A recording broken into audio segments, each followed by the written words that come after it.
I am 87 years old, and what I am most proud of is not my accomplishments in life, but the fact that I am still healthy, still able to walk on my own without assistance, and most importantly, I have never had a stroke or a serious illness. It's not because I was lucky, it's because I've maintained good habits for many years. But I know not everyone has been this fortunate. Every 40 seconds, someone in the US has a stroke, and nearly 800,000 people face this condition each year. According to the CDC, stroke is one of the leading causes of death and disability in older adults, leaving many unable to move, speak, or even maintain their independence. I've seen it firsthand. A few months ago, an old friend of mine, Bill, who was 82, suffered a severe stroke. He used to be a lively man who loved playing golf, but in recent years, he neglected his health, eating recklessly, barely exercising, and constantly stressing over things. I had often reminded him to check his blood pressure and do some light exercise, but he always shrugged it off. I feel fine, so why worry? Then one morning, he collapsed on his kitchen floor. Luckily, his family was there to call 911 in time, but from that moment on, his life was never the same. He lost the ability to speak clearly, had to use a wheelchair, and required daily assistance. Seeing this made me realize that stroke can happen to anyone, and it happens faster than we think. But here's the good news. We can significantly reduce our risk of stroke if we maintain healthy habits. I'm not a doctor, but I am an old man who has learned, observed, and gained wisdom over the years. Today, I want to share with you the habits that have helped me stay healthy and avoid strokes. Maybe some of these tips will help you or your loved ones enjoy a healthier and happier old age. When I was younger, I didn't pay much attention to my diet. I loved salty foods, red meat, and never turned down a juicy steak or a crispy serving of French fries. I used to think I was healthy enough to eat whatever I wanted without consequences. But then, one day, when I was 60 years old, I woke up with a pounding headache. I thought maybe it was just the cold winter weather, but the headache lasted all day. My heart was beating faster than usual, and I felt completely drained. When I finally went to the doctor, he told me my blood pressure was dangerously high. He warned me that if I didn't change my lifestyle, a stroke could strike at any moment. I couldn't believe it. I looked around the doctor's office and saw other elderly patients, some in wheelchairs, some with trembling hands. I didn't want to end up like that. That was the moment I decided to change. I started learning about nutrition and realized that my long-time eating habits were raising my blood pressure.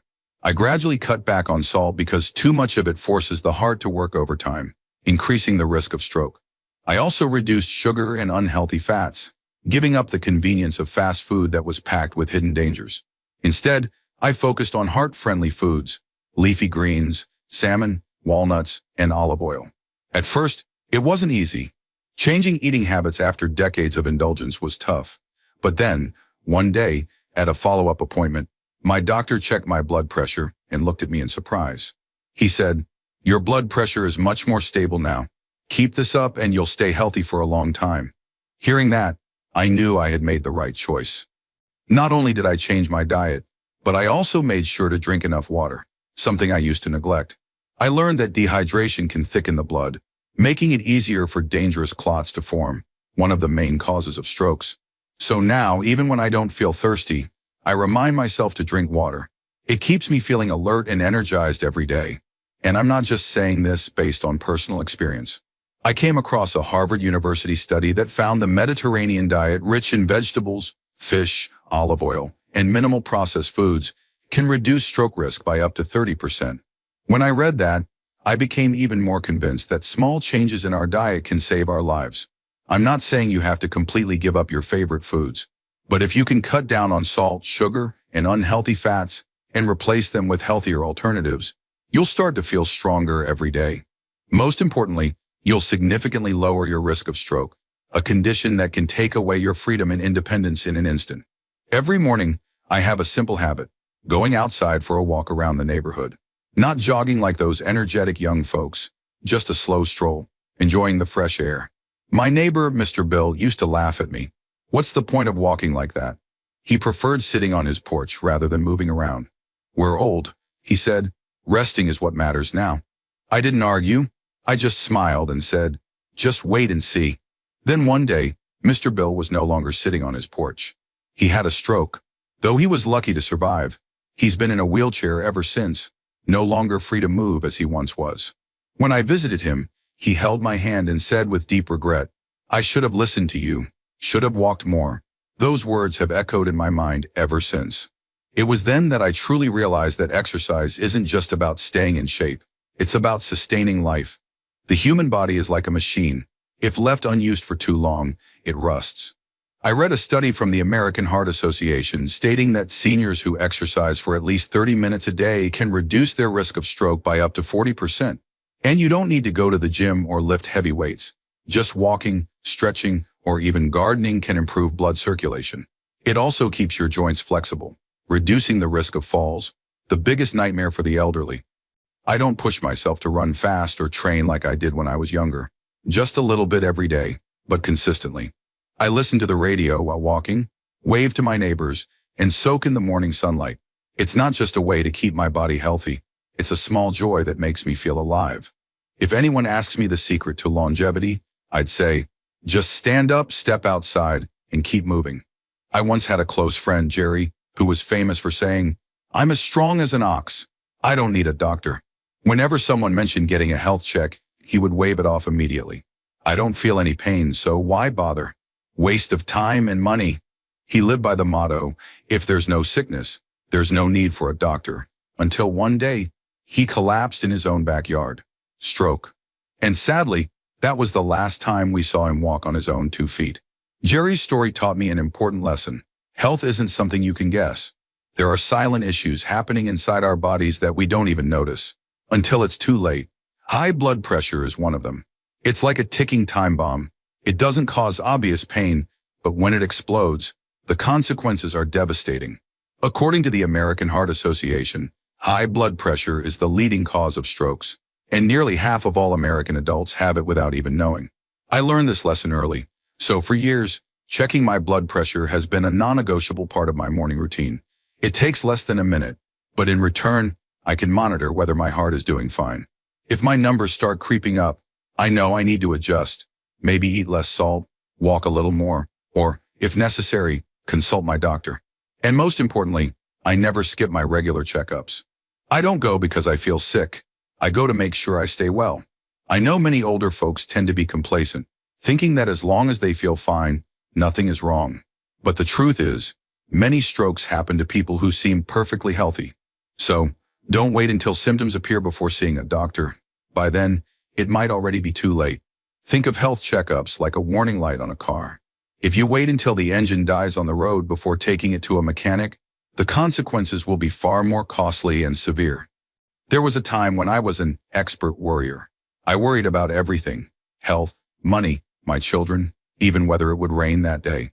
My mind was always tense, like a tightly wound string. But then I realized a simple truth: worrying doesn't change anything. It only drains your energy. And even worse, it silently harms your health. Chronic stress raises blood pressure, makes the heart beat faster, and can even lead to strokes. A study from Cambridge University found that elderly people who maintain a positive mindset have a 20% lower risk of stroke. When I read that, I knew I had to change. Instead of worrying about things beyond my control, I learned to let go and find joy in the small things. Every morning, I take a moment to look at my little garden in the backyard. Just watching the flowers bloom or listening to birds sing makes me feel lighter. I also love playing an old song, closing my eyes, and letting the melody take me back to beautiful memories. Life isn't always smooth, but I've learned that instead of getting caught up in worries, I can choose to focus on things that bring me happiness. Another thing that helps me maintain a good spirit is staying connected with people.